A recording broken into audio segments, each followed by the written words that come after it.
శ్రీమాత్రే నమః. అందరికీ నమస్కారం అండి. ఈ వీడియోలో 3వ శ్రావణ శుక్రవారం రోజు అమ్మవారికి పూజ ఏ విధంగా నిర్వహించుకోవాలి, ఈ రోజు అమ్మవారిని వేటితో పూజించాలి, అమ్మవారికి ఏ నైవేద్యాలు సమర్పించాలి, ఈ రోజు అమ్మవారిని పూజించడం వల్ల ఎటువంటి ప్రయోజనాలు కలుగుతాయి అనే విషయాలన్నీ కూడా క్లియర్ గా తెలుసుకుందామండి. అందుకని వీడియోని ఎక్కడ కూడా స్కిప్ చేయకుండా చివరి వరకు చూడండి. శ్రావణ మాసంలో వచ్చే శ్రావణ శుక్రవారాల్లో అమ్మవారిని పూజించడం వలన విశేషమైన ఫలితాలు కలుగుతాయి. అమ్మవారిని ఈ శ్రావణ శుక్రవారాల్లో పూజిస్తే అఖండ సౌభాగ్యం, సిరి సంపదలు, అష్టైశ్వర్యాలు కలుగుతాయి.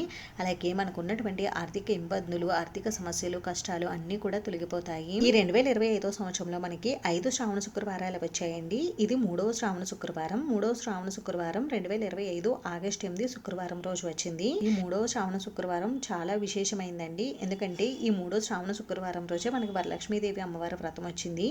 శ్రావణ పూర్ణిమకు ముందుగా వచ్చే శుక్రవారం రోజు మనం వరలక్ష్మి వ్రతం ఆచరించుకుంటాము. అలాగే ఈ రోజు మనకి మధ్యాహ్నం 1 గంట తర్వాత నుండి పౌర్ణమి గడియలు కూడా వస్తున్నాయి. అందుకని ఈ శుక్రవారం చాలా విశేషమైందండి. ఈ శుక్రవారం రోజున రాత్రి సమయంలో లక్ష్మీదేవి అమ్మవారిని పూజించి లలితా సహస్రనామ పారాయణ చేస్తే చాలా విశేషమైన ఫలితాలు కలుగుతాయండి.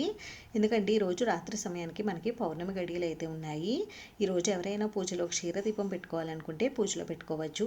అలాగే లలితా సహస్రనామ పారాయణ, వెన్నెల పారాయణ చేసేవారు ఉంటారు కదండి, వారు ఈ రోజు వెన్నెల పారాయణ అయితే చేసుకోవాలండి. అవన్నీ కూడా నేను వీడియోలో ముందుకెళ్ళి కొద్ది చెప్తూ ఉంటానండి. అయితే ఈ రోజు వరలక్ష్మి వ్రతం ఎవరైనా 2వ వారం చేసుకుని ఉంటే సింపుల్గా ఈరోజు పూజ 3వ వారం ఏ విధంగా చేసుకోవాలి అనేది నేను ఇక్కడ చెప్తున్నానండి. వరలక్ష్మి వ్రతం ఏ విధంగా ఆచరించాలి, కలసం ఎలా పెట్టుకోవాలి అన్నీ కూడా మన ఛానల్లో వీడియోలు అయితే ఉన్నాయండి. ఎవరికైనా ఇంట్రెస్ట్ ఉంటే ఛానల్లోకి వెళ్ళి చూడండి. నేను ఇక్కడ వరలక్ష్మి వ్రతం గురించి చెప్పట్లేదండి. 3వ శ్రావణ శుక్రవారం అంటే వరలక్ష్మి వ్రతం ఆచరించుకోని వారు ఎవరైనా అమ్మవారికి సింపుల్గా పూజ చేసుకుందాం అనుకుంటే ఏ విధంగా చేసుకోవాలనేది నేను ఇక్కడ ఈ వీడియోలో అయితే చెప్తున్నాను. ఇక మీకు కుదిరితే ఈ శ్రావణ మాసంలో వచ్చే ఈ 5 శుక్రవారాలు కూడా అమ్మవారిని అత్యంత భక్తి శ్రద్ధలతో పూజించండి. ఒకవేళ మీకు 5 శ్రావణ శుక్రవారాలు అమ్మవారికి పూజ చేయడం కుదరకపోతే మీకు ఎన్ని వారాలు కుదిరితే అన్ని వారాలు అమ్మవారికి పూజను నిర్వహించుకోండి. ఈ 3వ శ్రావణ శుక్రవారం రోజున మీకు వరలక్ష్మి వ్రతం ఆచరించుకోవడం కుదరకపోతే ఈ మాసంలో వచ్చే 4వ వారం 5వ వారం కూడా మీరు అమ్మవారికి వ్రతం ఆచరించుకోవచ్చండి.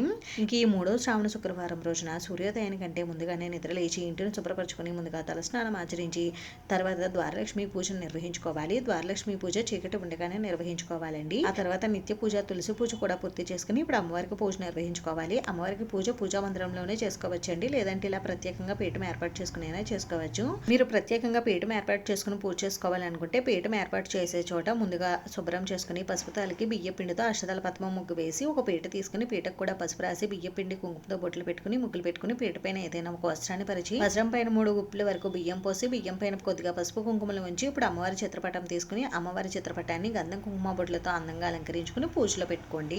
ఇప్పుడు అమ్మవారి ఫోటోని మీ దగ్గర ఉన్నటువంటి పువ్వులతోటి, పువ్వుల మాలలతోటి అందంగా అలంకరించుకోండి. ఇంకా అమ్మవారికి పూజ నిర్వహించే ప్రతి ముత్తైదు స్త్రీ కూడా మంగళకరమైన వస్తువులన్నీ కూడా ధరించి అమ్మవారికి పూజ నిర్వహించుకోవాలండి. మనకి ఈ రోజు చతుర్దశి తిథి 1:47 వరకు ఉందండి. తదుపరి మనకి పౌర్ణమి తిథి అయితే వస్తుంది. మనకి సాయంత్రం సమయంలో పౌర్ణమి గడియలు ఉన్నాయి కాబట్టి మీరు అమ్మవారికి ఈరోజు విశేషంగా పూజ చేసుకోండి. అమ్మవారికి ఉదయం సాయంత్రం కూడా ఈ విధంగా పూజ చేసుకోండి. ఒకవేళ ఉదయం పూజ చేసుకోవడం మాకు కుదరదు అనుకునేవారు సాయంత్రమైన ఈరోజు తప్పకుండా పూజ చేసుకోండి. ఎందుకంటే పౌర్ణమి శుక్రవారంతో కలిసి వచ్చింది కదండి, అందుకని అమ్మవారికి తప్పకుండా పూజ నిర్వహించుకోండి. ఎవరైనా మానసికంగా కృంగిపోతూ ఉన్నా, మానసిక రుగ్మతలు, మానసికంగా ఏవైనా మీకు బాధలు ఉంటే అవన్నీ తొలగిపోవాలంటే ఈరోజు అమ్మవారికి రాత్రి సమయంలో వెన్నెలలో లలిత సహస్రనామ పారాయణ చేస్తే మనకు ఉన్నటువంటి మానసిక రోగాలు, మానసిక రుగ్మతలు అన్నీ కూడా తొలగిపోతాయండి. చంద్రుడు మనసు కారకుడని అంటారు కదండి, అందుకని ఇలా పౌర్ణమి సమయంలో మనం వెన్నెలలో కూర్చొని లలిత సహస్రనామ పారాయణ చేయడం వల్ల, లేదు అంటే లక్ష్మీదేవి అమ్మవారిని పూజించడం వలన మనకు మనసు ప్రశాంతంగా అయితే ఉంటుంది. ఈ రోజు పూజలో మనం ఎన్ని దీపాలైనా పెట్టుకోవచ్చండి. అమ్మవారికి ఇష్టమైన దీపాలు కామాక్షి దీపం, ఉప్పు దీపం, పంచగవి దీపం, ఈ దీపాలు కూడా పెట్టుకోవచ్చు. అయితే రాత్రి సమయంలో మీరు సాయంత్రం సమయంలో ఈ పూజ నిర్వహిస్తే తప్పకుండా పూజలో క్షీర దీపం అంటే ఆవు పాలపైన దీపం పెట్టుకోండి, చాలా మంచిది. నేనైతే ఇక్కడ కామాక్షి దీపం పెట్టుకున్నాను. మీరు ఎన్ని దీపాలైనా పెట్టుకోవచ్చు. దీపారాధన ఆవు నెయ్యితో కానీ నువ్వుల నూనెతో కానీ చేయండి. మనం ఏ పూజ చేసినా ప్రథమ పూజ గణపతికి చేస్తాం కాబట్టి పూజలో తప్పకుండా గణపతిని పెట్టుకుని గణపతిని షోడశోపచారాలతో కానీ పంచోపచారాలతో కానీ పూజించుకోండి.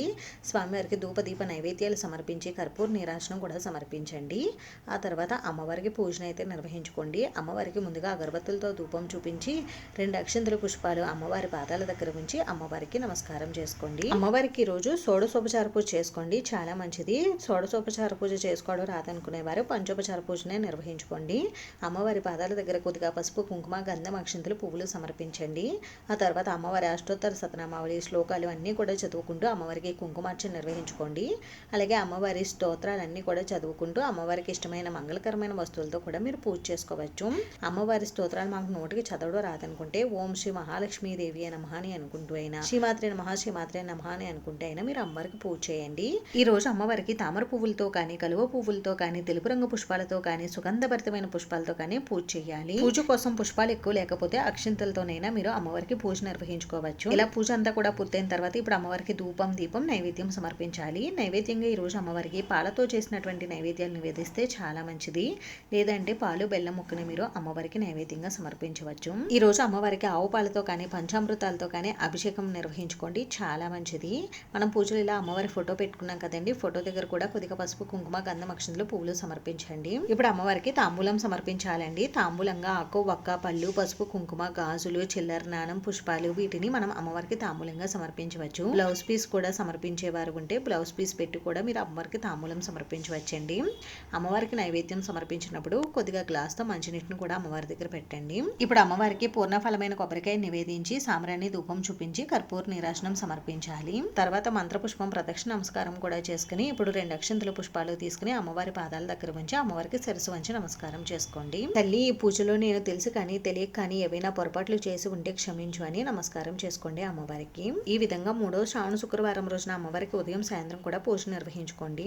ఈ రోజు వరలక్ష్మి వ్రతం ఆచరించిన వారు అమ్మవారికి సాయంత్రం పౌర్ణమి గడియల్లో పూజ ఏ విధంగా నిర్వహించుకోవాలి అని మీరు వ్రతం ఆచరించిన పూజా పీఠపైన క్షీరదీపం కూడా పెట్టుకుని మీరు అమ్మవారికి పౌర్ణమి గడియల్లో పూజను అయితే నిర్వహించుకోవచ్చండి. పూజ పూర్తయిన తర్వాత లలిత సహస్రనామ పారాయణ చేసుకోండి. ఇంకా మీకు వీలు ఉండి కుదిరితే లలిత సహస్రనామ పారాయణ చేస్తూ మీరు అమ్మవారికి కుంకుమార్చన నిర్వహించుకోండి సాయంత్రం సమయంలో.